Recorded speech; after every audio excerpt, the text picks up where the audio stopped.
আসসালামু আলাইকুম। আজকে আবার নতুন একটা ভিডিও নিয়ে আসলাম। আমি স্টেট ফার্স্ট কুরিয়ার সার্ভিসের রাইডার, আপনারা সবাই জানেন। আমি অফিসে আসছি আজকে একটু লেট করে। সজীব ভাই দেখে পাশে সানগ্লাস চোখে দিয়ে বসে আছে, ওই পাশে মেহেদি ভাই, ইফতি ভাই অনেক ক্লান্ত, তারা শুয়ে আছে। তারপরে আমার নয়ন চাচা ডাক দিছে ভিতর থেকে, উনি কিচেন রুমে ছিল। তারপরে আমি বললাম কি রে চাচা কি করতেছে? ওইখানে দেখি নয়ন চাচা আর শুভ ভাই তরমুজ কাটতেছে। ওই কিরে কিরে মধু মধু বলতেছে যে তরমুজ কাটতেছি, খাবি আয়। তারপরে আমি বললাম আচ্ছা ঠিক আছে কাটো, সবাই খাবে আজকে।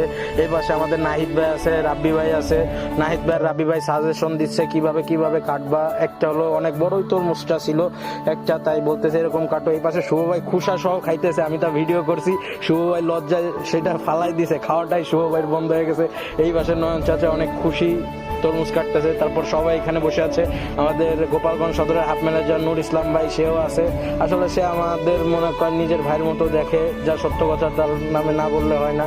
সে অনেক ভালো একটা লোক। এই পাশে আমাদের নাহিদ ভাইরা আছে, এই পাশে মেহেদি ভাই খাচ্ছে আর বলতেছে কিরে কিরে মধু মধু। তারপরে সবাই আসছে, এসে খাওয়া দাওয়া করতেছে, আমিও খাইতেছি। তারপরে এই পাশে আমাদের কি বলবো সবাই আমরা গোপালগঞ্জ সদরের রাইডার যারা আছি সবাই ছিলাম এখানে।